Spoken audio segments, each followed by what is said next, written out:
Hello, everybody. Welcome back to the Amit Kukreja Show. We have an awesome guest today. His name is Kris Patel. And this guy knows Palantir very, very intimately because of his personal experiences working in the healthcare IT industry.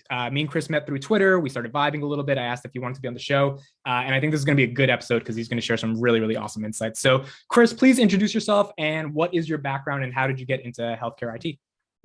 So I started off just pretty much about 10 years ago in the medical field.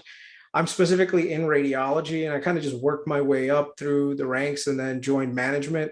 And then I pivoted a little bit towards radiology IT because if you're ever in healthcare, healthcare is like changing a lot. And one of the sectors that's growing considerably is in the IT space. So back in the day, healthcare was very like just cut and dry, like just take care of take care of patients. And, it's just one, two, three. But as time went on, you started to see that more and more software was coming down the pipeline. And I kind of started to get involved with implementing some of it and also just learning how everything works.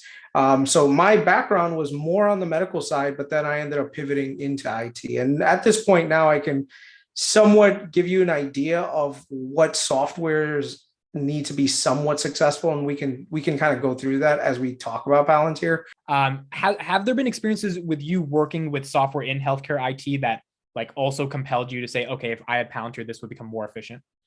Yeah, a lot of it deals with like ERP software. Like when you're doing enterprise. And what is that for people who don't know what ERP is? What is that? So basically, ERP software is enterprise resource planning, right? There's a lot of things that you can do in that software where essentially you can do ordering, you can use it as supply. It helps you understand what you currently have on hand. It just gives you a pretty much a picture of your business, right? But then also depending on your user access level, you're actually able to do things with it, right? Like an example is I used to work with a company called PeopleSoft, right? PeopleSoft was an ERP that we had where if I needed to order something, I could order something on the software, and it would handle all the messaging between my hospital and our accounting department and that product and everything else. But it wasn't that great. It wasn't something where I could see data from other parts of my corporation. So I'll give you an example. I didn't see inventory. Like I don't know what I had on hand so that I could make a decision about if I need to order something more or less. So guess what we had to do? We had to go manually count that thing from another area, right? Almost like if you didn't have enough needles in the hospital or something, you had to go count. Like, yeah, that's exactly. Where Palantir, if you had access to your inventory data on one side and you had access to your ERP data here, you can make a decision like, okay, I need to order this, and this, right? Very simple, very easy. But if you don't have that data and you don't overlay it, you don't know. The other thing is the data that you have here, like let's say the turnaround time for a product is, let's say 7 days, right? So you're thinking, hey, I want to order this product and it's going to get here in 7 days. I better order this product, like 2 weeks in advance. So this way it gets here, right? So Palantir can also help too. So you're not, man, maybe I should order things like a month out. And, maybe that surgery doesn't happen. And guess what? The product might expire, right? And if it expires, that's a loss that I have to eat.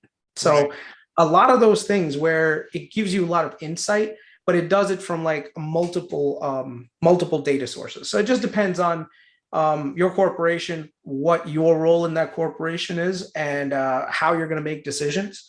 And also resource allocation, right? That's another thing too, like that ERPs can do, like help the people at the top get information about the people at the bottom and what's going on. The problem is it's not that great right now. Anyone that's like working with most of these ERP systems, they'll tell you the data is so like isolated, they're siloed. It's not very integrated with like some of the other softwares that they have. And so I think that's where Palantir can kind of step in and say, you know what, we want to be that glue between multiple screens that you have right now and combine it all together. I don't know if you've ever had to deal with using that as a person where you've had to have 3 different like windows open to make one decision, right? Instead, imagine everything was just in one thing. Like, okay, if I'm in charge of ordering, I just want to see what I have, what I need, how long is it going to take to get here. Okay, yes, approve. Right. You know, so imagine how much productivity that saves. Now there's not, you don't need four people doing it. You just have one person doing the job. So, like I said, it's something that, like, if you work in the corporation, you'll understand it. I have a background in the military. Can you explain that real quick and how you got from there to healthcare?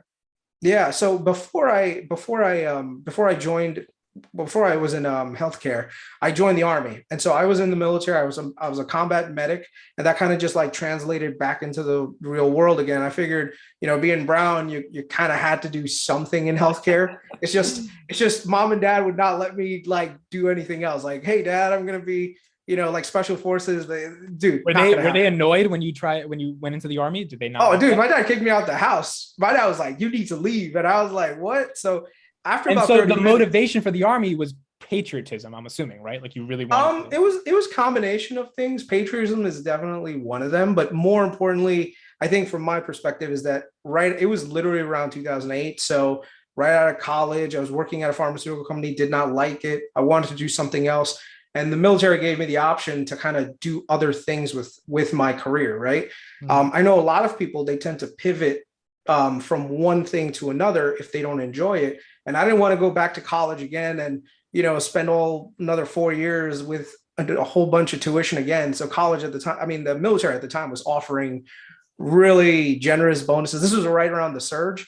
So right. I was like, all right, well, you know what better time? I'm young, I could still do this. And it was a great experience for me. I can list down so many things about the military. One of the things I did want to touch on was, you had an interview I think a couple of days ago with Aisha. And one of the things that she said, which if you know anything about, well, I don't know about the other branches, but in the Army, one of the things that you'll see is, she said, "Oh, if the if the U.S. government and the military buys a product, it must be the best." Dude, ask anyone in the Army. We get things from the lowest bidder. Like, literally, whoever the lowest bidder is, that's the people that we're gonna go with. Right. In this case, that didn't happen because Palantir ended up having to fight some court battles. And they pretty much said, "Look, if you try to build this thing yourself, it's gonna cost you so much money. Let's just give you a product." And that was the other thing that I think that needs to kind of be said in terms of like Gotham. I think Gotham is going to grow really, really well over the next few years. There's a lot of gaps in how the military does things. But let me just go one step back and just show you what it is. The mindset of military purchasing is around what they were like almost 60 years ago, right? So let's say you're a company and you're pitching, hey, we're going to build you this aircraft carrier, this amazing aircraft carrier, right? So the government doesn't, you're not purchasing a finished product. You're right. Essentially buying something that does not exist yet. So, they contract it out and they say, okay, well, you know what, let's do some competitive bidding. Who can build this aircraft carrier with this requirements, with this much money? And that's how they do it, right? Eventually someone bids, they get the contract. They look at the designs and they say, okay, go ahead, build that aircraft carrier. If it costs more money afterward, right? The government just kind of like, yeah, we don't want a half-built aircraft carrier. We're just going to have to give you some money. Right. So a lot of the thinking was that along those lines, right? So when it came to software purchasing, they thought the same model could be applied, saying, hey, we want a product that does X, Y, and Z, please build it for us, right? And we'll give you the money for it. Well, Palantir said, look, we already built something. Here's a great product, and this is how much it costs, And the military was like, yeah, maybe we could do it for cheaper ourselves. We can contract it to somebody else. And Palantir is like, no, wait. We can deliver you a finished product, So that's when it came down to cheaper alternatives. So there is a law in place that said, hey, if there is a cheaper product or something that already exists, you have to go with it. And there was like a huge... Wait, explain that law. Why do you have to go with it? Is it like a legal American company thing? Yeah, well, because it's a government law. But basically what it is it's to prevent like people from gouging the government, right? A lot of defense contractors, they tend to gouge the government a lot. Like you won't believe how many military projects have budget overrun. So essentially they'll say, hey, we'll build you this product for this amount of money. But then, they inside, they know like, yeah, we're never going to field it for that much. We'll milk them along until halfway, and then we'll get a little bit more out of them. And then the year after, that's why if you look at the original projections of like the F-35 was here, and now the total cost is actually way higher, right? So tell me how, now here's the thing. Once you're already contracted, what are you going to do? Like halfway through that entire program, you're just going to say, yeah, well, you know what? You didn't live up to your contract.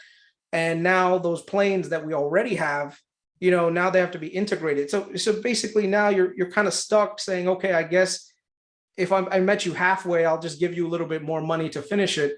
And it just keeps going on and on and on. Palantir said, no. What we're going to do is, here's a finished product. Here's everything that you're asking for. It already exists. Here it is. The users, we've already, worked with you guys with special forces and so on and so forth. You guys can use this. They were truly looking out for the government. They were like, hey. Yeah, exactly. At the end of the day, it saves the taxpayers money. Yeah. And it saves the military from a risk from giving money to contractors who will build something that may not work out right. You won't believe how much money gets spent on projects that never go anywhere. Well, the government just approved $780 billion of defense spending budgets. And I'm just like, yeah, they put a lot of money into them and then wasted. Yeah. Yeah. So it really comes down to, the way that software is purchased and everything else.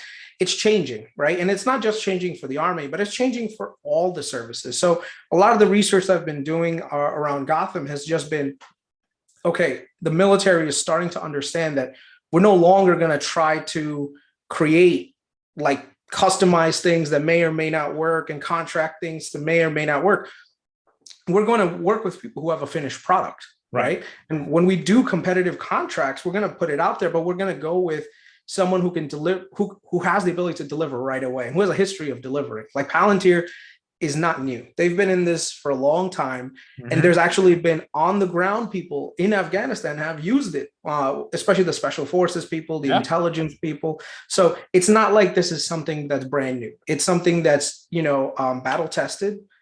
People actually like it and they use it. There's been a lot of like government, like former politicians and government people that have actually said, hey, if we had this, maybe 9/11 wouldn't have happened. So when you have that kind of a reputation, you get what you pay for. There is one thing that I think a lot of people are kind of like not so heavy with Palantir on, and that there is a cost, right, associated with getting something that's a quality product. But that also means that the people who buy a product from you, they're also more likely to be invested in making sure that product succeeds. Like, imagine paying $10 million a year for a contract with Palantir, and guess what happens? 10 years, a year into it, it doesn't work out. Who's going to have egg on your face? It's that executive sponsor who tried to bring him in the first place. So I think right now, one of the key questions I think a lot of people have that I want to kind of dispel is, how come Palantir doesn't have 2,000 clients, even though it's 17 years old, right? Like, it's been around for so long. How come the client list is so concentrated? And the way I would explain it is, yeah, it's concentrated, but it's among people who really wanted this product to succeed, right? And also, it's something that you develop a partnership with Palantir, and that I love that the business model that Palantir has is amazing. But we can go into that a little further if you want. Let me ask you top line question. When did you start researching Palantir? When did you initiate your position? And then after those two questions, why are you so invested in this company? So one of the things that I've been doing is just working with a lot of like management software, like about a few years ago, especially like ERPs and CRM software. And I found that there were a lot of different gaps that were there. So one of the things that's always on the back of my mind was, man, I wish there was a product out there where I didn't need a whole bunch of windows open. I'm looking through one database, I'm looking through another database, another one, and trying to make a decision. So I was like, okay, nothing right now exists, and I don't think that there's a way to make it exist. It's just one of those things, like, how can 3 different independent programs all talk to each other so seamlessly, right? And I just kind of said, well, there's nothing out there. So I kind of just gave up. But then I started to read a little bit, the 0 to 1 and Peter Thiel, or I started to look at some of Peter Thiel's investments. And one of the things that came out was Palantir, right? And so I was like, okay, let me deep dive into this a little bit just to see what it is. And I was like, wow, a lot of the things that I kind of wanted my experience to be like when it came to making decisions were solved by a company that has this exact product that lets me have the ability to take all the data from like all different sources that I'm working with, combine it, and be able to make a decision, right? And that's when I was you were like, the wow. exact stakeholder that they were targeting, someone who works in a place that needs to make a qualified decision, but is tired of looking through 1,000 different pieces of software in order to get to the right conclusion. Right. So I would say it kind of depends on the size of the company, right? So when you're a big company, like super large, super major company, you've got over $1 billion in revenue, someone like a CEO has to be able to kind of bring the product in, right? CEOs are so far, well, CEOs and COOs, mostly probably COOs, because they're essentially the ones that are going to be making clinical judgment. A lot of what happens in any organization, right, is that you get information fed to you from your direct reports, right? One guy tells you about all your human resources challenges. Another person gives you data on all your supply challenges. Another one gives you on, your fixed inventory. So there's all this data that gets filtered through the chain, and eventually it gets to someone like a COO, right? At like the top level, right? For a mid-sized company, same thing. But what happens is a lot of the decisions companies that are super agile, they don't wait for decisions that high up, right? Sometimes it's usually a CTO and stuff like that. And then the small companies, like founders, are just founders, right? Like when you get in, you basically don't have staff. You're pretty much bare bones. So you have to just make a decision.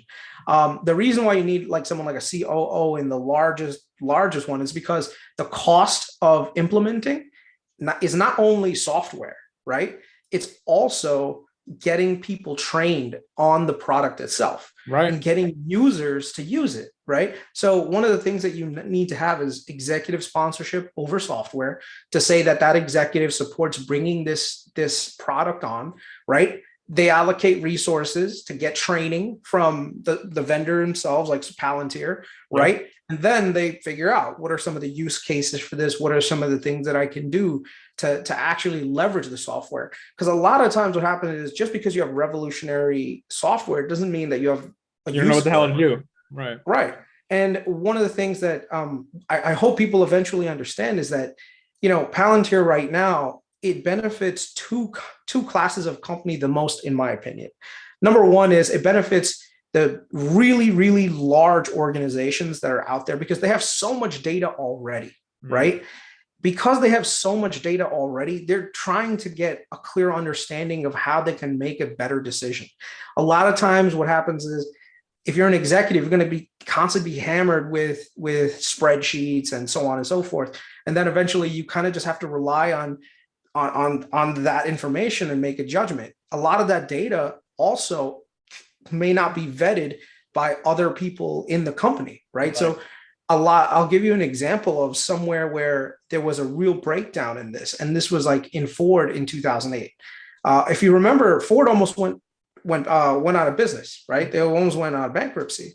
So that's when they hired a new CEO, Alan Mulally. He came in, and one of the things he said was, okay, one of the things I want to do is figure out how I'm going to turn the ship around, right? So he asked all his executives and some of the managers and the salespeople in one group, and like literally live across the country, tell me what's wrong. And you know what happened? No one said anything. Everyone's like, yeah, everything is green, no problems. Dude, you're losing $1 billion a quarter, and everyone's like, yeah, everything is great. It wasn't great, right? So eventually what happened was he was able to kind of talk with people, and one day someone actually raised their hand and said, look, we have a problem in this part of the company, and another person rose up and said, well, we encountered the same problem. We could help you solve that. So the next time he had that same kind of meeting, everything was red, everything was oranges. Everyone's like, oh, I have a problem, I have a problem, I have a problem, right? So now what happened is that transparency let the CEO make a better decision. Palantir gives you the ability to do that, where now you have all these people aggregating data up to you, and you can actually look at it and see how it cross relates with other departments, other things. Like right now, if you say, well, to the production guy, hey, is everything okay? Or you have enough, you need to do your job? They're like, yeah, we have enough staff, we're good. Someone in supply chain, they might be short staffed, so you're not getting your raw materials, on time, right? So that person's saying, yeah, well, from a staffing point of view, everything is good, but the other department may be causing you to have a bottleneck, right? And one of the things that you'll see, if you've ever worked in a corporation long enough, there's a lot of times where people just don't want to say something to an executive because they're afraid they might lose their job. They may, but what happens is data, if you have the right data and it's all coming in and it's built correctly, it gives you an idea of your organization to actually make a good decision, right? And that's where I think Palantir really shines, is that it brings transparency to your organization without you having to actually dig that information out of people, right? When did you realize this in your cycle of learning about them? Was it after you read 0 to 1, or like when did you come to the conclusion that I want to invest? That was way before, like because I've seen it in my course of work. Like I worked in middle management. I can tell you, middle management sucks because the workers hate you and the bosses have nothing but high expectations for you. So when you're in the middle, it sucks, right? But it's something that you eventually learn. And me, I always wanted to. When I was younger, like about 5 years ago, I wanted to be in a much higher role eventually. So I wanted to see what are some of the things that I can do to not be a manager, but be a leader. And a lot of those things have been tempered. Like, trust me, I'm like, nah, I don't want to. Management's one of those things that sometimes you either have it or you don't. Yeah. And I'm pretty sure I don't have it. I like being the guy, like like the guy in the background that's just doing a lot of the research, putting all the stuff together. And one of the things I like to do is like support the people I work with that are above me. So that's where I am right now. But like I said, I can see how Palantir would simplify a lot of information and get people who are actually decision makers the right information. But once again, it comes down to buy-in from the people on the ground, right? You have to get users to use Palantir, and you have to get them to use it correctly. I know a lot of times we want them to announce Palantir has partnered with 100 companies last quarter, but out of those 100, if 80 of them don't use Palantir a year and a half, 2 years later, what's the point? I know a lot of times you hear this thing where Palantir is super sticky, right? It probably is super sticky, but that's because the people that they've implemented it with have had success with it. So I think one of the things I hope people do is understand that you want growth, but you don't want unfettered growth where just everyone is adopting it and then eventually it doesn't work out so well, because as quick as people adopt things, they'll also dump things if they don't work right. So be careful who you get in bed with, right? You rather go deep versus wide if you're trying to build a really sustainable company. So when you found out about Palantir because of your personal experiences, I'm assuming you were like, oh, this is a no-brainer for you to invest in. Kind of was that the thought process? Yeah. For me also is, would I use this product myself, right? So anytime I invest in anything, that's like one of the benchmarks that I have for myself, which is, do I personally see a value, whether it be in my personal life or whether it be in my work life, right? In either scenario, the product has to make sense. If it doesn't make sense then I don't invest in it. I'll give you another one that I'm very heavily invested in is CrowdStrike. I think CrowdStrike is amazing. All the computer systems that I have in my hospital system, every one of them is CrowdStrike. And you know what the best part about CrowdStrike is? Nobody even knows that we have CrowdStrike. Right. Like you can ask 100 people in my hospital, hey, have you ever heard of CrowdStrike before? They're like, no, we don't know what it is. But if you go to any of the computers that we have, any of the endpoints, it's so light. There's no resources. There's never any issues with, man, that antivirus just keeps popping crap up and I keep having to deal with these issues. And, like my computer's running slow now, dude, with CrowdStrike Falcon, it's amazing. Right. So that's one thing. Another thing is Zoom. Like I love Zoom. I use Zoom. We're on Zoom right now.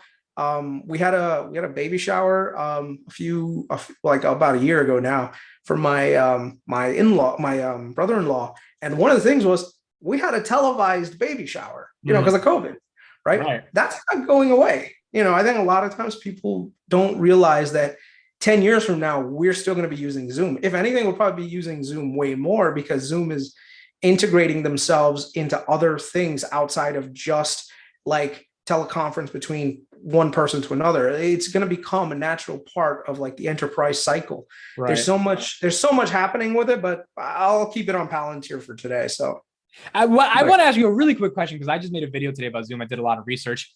Google Meets and Microsoft Teams, the bear case I'm hearing is like, well, they offer so much more that it ultimately becomes a Slack type situation. Whereas like Slack is a great messaging app and Zoom is the best video app ever for enterprise communications, but they're not going to be able to compete because there's just so much more offered from the other big guys, which is why the acquisition might happen. Is your argument that the best product just wins flat out? I would say this to you. Why did you use Zoom today and not Microsoft Teams? It's on your computer, right? I've used Teams before at work. Teams sucks, okay? Does not integrate very well. Sometimes I can't even literally have to dial in and everything else. At work, we use WebEx, believe it or not, and WebEx was developed by Eric Yuan, who literally helped develop WebEx when he was at the company WebEx before it was bought by Cisco, right? Right. A lot of the features that you see right now were there. And one of the things is Zoom has a dynamic CEO who's really good at understanding what people want and people need, right? And he built this company around that model. And the thing is, they're always innovating. One of the reasons why he didn't stay at Cisco is that he saw that Cisco was not willing to invest in doing more. And when you don't have that culture, you need to do something. So you know what he did? He took 44 of his best engineers and other staff and said, listen, let's create something else, something that we have control over, that we have a passion about, and did something with it. So I think that's also another thing that lends a lot of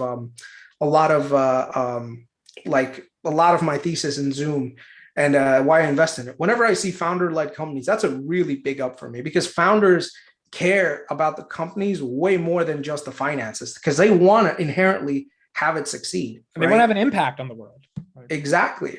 Right. Yeah. There are times where CEOs will step back at times, but they still don't want to see that company originally fail. Right. And they'll do everything in their power to make sure they succeed. And also the people, they've seen people from literally the first 20 employees to the last 2,000. Right. That entire growth builds things up with them. Right. So I think, like I said, I think founder-led companies are really good. They're amazing. But it also kind of depends on valuations and stuff. And sometimes things can get really overvalued. Like Zoom really did get overvalued at one point last year. But I mean, a lot of that stuff is corrected. So hopefully I think Zoom over the next 10 years is one of those companies that's going to be like unanimous with people. People are going to constantly use Zoom. Companies will keep using Zoom. And hopefully, we see that growth. I mean, especially with me because I have money in it. So in 2016, we touched on this a little bit before, but I want to go deeper. Palantir had NASDAQ, American Express, and Home Depot as clients, to name a few. Those people retracted from Palantir. Can you shed some light on what happened in 2016? Because I don't even know. And what do you think Palantir learned from that and what they're doing differently now? So I think the first thing is they were trying to be something that they weren't exactly at the time. And one of the things that they tried to do was stand up a cybersecurity team, like a cybersecurity, consultancy team where they would come in and, they would do a lot of stuff around cybersecurity. The problem is the cost that they had around that time was just too much. Clients at the time weren't ready to invest so much money per year just to have a product that a lot of times what happens is, and this happens in a lot of companies where until something bad happens, you feel like you're overpaying for a service, right? If your company is doing well, you're not being hacked, man, why are we paying this company like $20 million a year just to kind of like give us a piece of software? Like it's stupid. We can cut that cost. Let's be more profitable. That's what they're thinking. Right up until they get hacked. And then it's like, man, I wish I had that company again, right? So a lot of times I consider Palantir to be something along the lines of like a doctor, right? No one wants to pay for a hot doctor. Like, ah, man, I have to pay all this money to go see a doctor. But guess what? If you don't pay to go see your doctor, you skip your primary care visits, and one day you go back and now you find out your health is completely deteriorated because you ignored an underlying condition, you're going to pay for it tenfold. So you're better off just paying for it up front. Now, what Palantir probably learned in this scenario was, hey, we need to be better about our pricing. We need to understand that we cannot charge so much money to these companies to the point where they're literally like kicking us out, right? One of the things also is that they need to make sure that they pass on those savings to their clients. One of the things is if you have to have 4 or 5 engineers go there, implement some software, do all this other thing, it's going to cut into your margins. But in order to protect those margins, you're going to have to kind of ask the customer to pay way more, right? Right. So what are you going to do? You're going to say, yeah, I'm going to pass on those costs to you, right? Now, what if instead you created a way to implement Palantir in a faster way? Like that's why if you're looking at like HyperAuto, that's one of the things. You don't need as many people and you don't have to extend your headcount so much, right? From a Palantir perspective, because now you're not requiring 4 different FDEs to go in and do the job. You can have 1 or 2 people do it. So I think that is another thing that's going to help tremendously going forward, which is now Palantir is able to scale much more and much faster, right? And so because of that ability to scale, at least early on until that company becomes so ingrained, they can charge a very, very small amounts of money. If you look at that, I think, what is it, acquire scale phase, there's not much in terms of profitability that comes to Palantir's way, right? But once they're in that last phase, it just goes like up there, right? So I think what it is that they understand that they have to lower the bar with a lot of these companies, right, to get them to use the product and to also adopt it. And then once they're using it and they use it for a few years, then they can really scale up. And also by that time, the companies, they see the value in it, saying, well, you know what? This software saved me $100 million. So I don't mind paying $10 million. Or 20 million or whatever. In 2016, they didn't have that approach, right? No. They had a completely different approach where they would send a bunch of engineers there. The engineers would work hand in hand with the local teams over there. And it was a lot more like integrated. The other thing was also they wanted to create consortiums, right? Where literally companies would be sharing data with other companies, right? And a lot of companies didn't like that, and they're like, yeah, I guess that's a good idea. But, it ended up being something that they realized that wasn't good. And they kind of pivoted away from that. And now they're like, you know what, we're going to help figure out how to make all your data work better for you, right? And get you to the point where you can be super profitable, right? And help bring value to your decisions. And yeah, I think they're on to something. I think they're doing something big.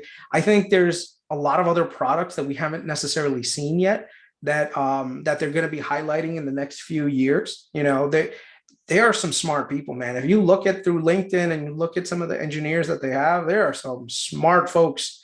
These people have like masters and PhDs from literally top 10 CS universities. And when you have that kind of talent in your engineering department, you're gonna do some real good things with it. I think that segues into the stock-based compensation issue. To you, is that even like a blip in your mind when you're making an investments decision, or you're like, it's such a stupid thing to worry about, I don't even worry about it? I would say that, yeah, it's something to always keep in mind. You don't want to be in a company that's going to dilute your shareholders to the point where profitability never comes, right? You're investing for the long haul and you believe in the product, but at the same time, if it doesn't show the returns that you need over a certain period of time, you're not going to want to stay with them, because there's so many other good alternatives out there, So it's one of those things where you're not only competing for employees, but you're also competing for investors, right? Like I know right now, Carp says, I don't care, buy the stock, not, but I can tell you right now, his own employees are probably inside being like, hey, bro, listen, I know that's something that you said, but guess what? All my savings right now has a lot of Palantir stock. You know, like on paper, I went from being a millionaire to having half my money disappear. Now, that demoralizes you, right? So I would say at some point, that employee relationship is going to have to dynamically change. I think right now, SBC is normal. Anytime a company comes public, stock-based compensation is always going to be a big problem. What would scare me more about Palantir is the slowdown in growth. Like if you start to see that Palantir is slowing, especially if it dips below that 30% target that they've, pretty much assigned themselves, then you got to really question, like, wait a second, why is a data analytics company that can tell other people what to project out can't even project what their revenues are going to be? Yeah, that would be ridiculous. So I would say 30% should be the base case. If they drop below 30%, that's a huge red flag. And in my opinion, if that happens, then that's something that would really make me reevaluate a lot of the things that I think about when it comes to Palantir. But right now, as of SBC, I did my own, calculations, and it's not going to be a problem, especially if you have a 10-year plus time horizon. Over time, that compensation as a percentage of revenue will decline significantly. And it's not something that Palantir is doing and no one else is doing. You're competing against Google, Microsoft, and Amazon and Facebook for top engineering talent. So you have to give them something more than just, like a ping pong table in your headquarters. You want to give them the ability to enjoy in the fruits of their labor, right? As you could say, like by working with them, and also extend them and extend your compensation with that, right? So you as a young person, you're risking your youth, right? Yep. So you want to get something out of that, right? You don't want to spend 5 years at a company where the payoff is, well, you got paid a few $100,000 a year as a software engineer when you could have been making 400, 500,000 at a big firm, right? Changing the world is a great thing, but bro, I want to make some money out of it too, right? And I don't think that that's something that people take into consideration. So I would say share-based compensation for now is something that to keep an eye on. If it does become an issue, and Palantir doesn't address it themselves by lowering their, I don't know how, executive comp or doing something, then that's something that we'd have to be concerned about. But as of right now, SBC is not necessarily the issue that I'm concerned with right now. Do you think the mission is BS? This idea of protecting Western values and like being stewards of the government. Do you think like over the years, as they scale into commercial and government becomes from 60% to 20% of their revenues, if that ever happens, that whole protecting Western values turns into optimizing business intelligent decisions? Like, how do you see their mission actually evolving over the next 4 or 5 years? I don't think that mission is fake by any chance. I think this is something that they've kind of always had. It's something that if they started to say it now as a public company after 20 years of working in an industry and said, yeah, now we're all of a sudden we're for Western values, I'd be a little bit skeptical. But if you've lived that for 17 years, then no, that's who you are. That's in your DNA, right? So I don't think that by any means is something that's fake. So I think that's in their financials. They don't work with China and Russia, right? Like exactly. That's a huge opportunity that they're missing out on. But guess what? As we pivot away from China and away from Russia, because we're going to be adversaries with them for the next 20 years. Anyone right now who's got half a brain knows that they are going to be our adversaries. So at the same time, why even like give people the idea that one day maybe they'll work with China? When it comes to Silicon Valley, they have a lot of grandiose, like, oh yeah, we're all about like liberty and equality and equity. But guess what? Your actions don't reflect that. What has Google done to protect Western values? When it came to U.S. government with the JEDI contract, they said, no, you know what? We have some staff. They don't like the idea of, supporting the U.S. government because the U.S. government's fundamentally corrupt. Go ahead. That's fine. Where was the outcry when Google was working with China to develop their AI software, right? Mm-hmm. That right now, that the Chinese government is actively using right, on its own people. Mm. Where's the outcry from Googlers? There's not much, right? Everyone has moral high ground up until it comes to their own pockets. Yeah. Once it hits your own money and your own things, no. So I would say me and a lot of people, former military, government, they're going to say, you know what, Palantir's values are more in line with who we are and protecting what we want, as opposed to something like Google. I think right now Google is on its way. I'm not going to say it's on its way down. It's definitely not on its way down. But there are a lot of areas where Google is starting to kind of lose a little bit of itself. And there's so many products that Google has come out with that haven't succeeded, right? Yeah. And a lot of times they're still rely and their products are amazing, but at the same time, you can see that the same mission that they had 10 years ago, like don't be evil, it's starting to really go out the door. And I don't know what's going to happen to Google in the next 20 years, but I don't think Google is going to be nearly the company that we think it is today. And companies like Palantir and who knows by who will end up taking a lot of market share from those companies, in terms of like doing business and stuff like that. I want to touch on the subject, want to get your perspective. ICE, Palantir works with Immigration Customs Enforcement. Now, they license their software to the government, and the government obviously uses their software in whatever way they want to do. And Palantir has been explicit that, look, we give software, we don't have ideological biases towards an administration that uses our software. We may not always agree with what they do, but this is how we do business. And CARP has explicitly said, if you're a military soldier in Iraq and you're wearing the device of a company that is going to be biased if there's a Republican in president, you're not going to trust that company with your life. And to protect freedoms, you really need to trust that company. Do you think, so first, how do you feel about them actually working with ICE, and just like anything the government wants them to do that may be morally not significant to most people? And B, if the company gets bigger and bigger and bigger and it starts getting a lot more media attention, how do you feel the company is going to be portrayed? Because as we know, when companies get bigger, journalists dig up the biggest articles they can find, right? And they put them in the limelight. How do you think Palantir is going to deal with this from an ESG perspective as they get older?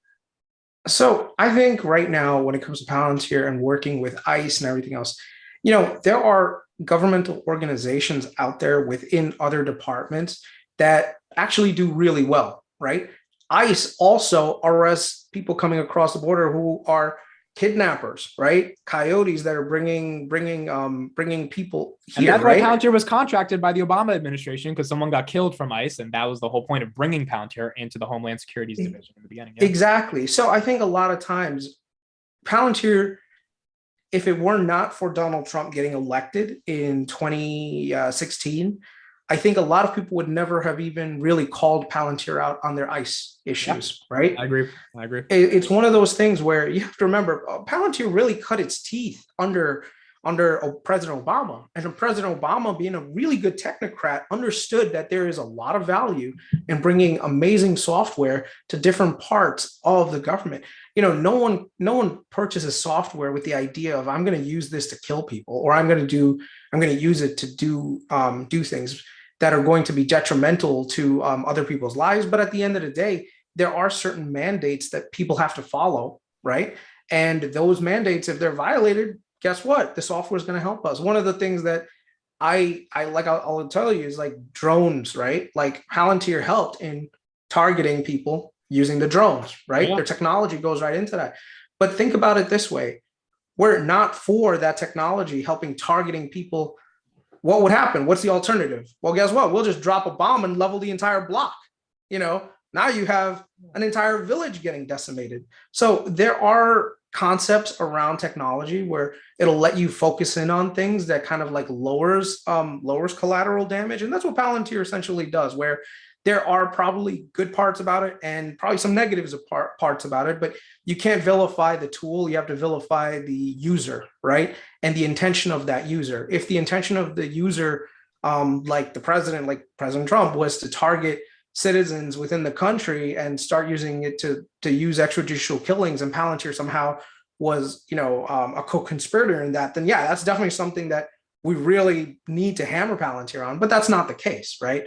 It's being utilized by the government to do things yes, sometimes a negative way, but also in a positive way too, to help affect positive changes. So I think Palantir does not have to necessarily worry about the moral implications of some of the technologies and who they partner with. Like I said, it's one of those things that even Alec Karp says, like it's a thing that really kept him up at night, because Yeah. some of the really good engineers left Palantir over their stance. But at the end of the day, if your entire ethos is we're going to be protecting, Western values, right? We need to make sure that the West is getting the tools that it needs to keep those values. Right. So it's one of those things that I think Palantir has been unfairly kind of hammered about, and we'll see what happens. But as my biggest concern with something like that is that top engineering talent tends to lean very liberal, right? And that might be one of those things that detracts people from joining Palantir, because they're like, well, I don't necessarily want to work for a company that, that targets minorities or targets immigrants, right? Right. And that's kind of sad, because that's not what Palantir does, right? Right. You're looking at the smallest piece of their business to get to cast the widest opinion, and that's not necessarily the case. So I think that's one of the things that Palantir, and that's why one of the things that I've been advocating is Palantir kind of like split off into like two different companies, like one Gotham and one commercial. Because I think a lot of times the commercial partners might be more in line with working with them if they didn't have the I would say the moral like stink of working with that part. Because when you're working with a company, it sucks. Yeah. You have to make a decision, and you have investors too. So if your investors say, hey, listen, don't work with Palantir, what are you going to do? Even if it's a product that's revolutionary. And that's coming down. That's happening to here in New York City. Like New York City, I don't know if you know, but NYPD uses Palantir. The justice, like the whole the law enforcement here.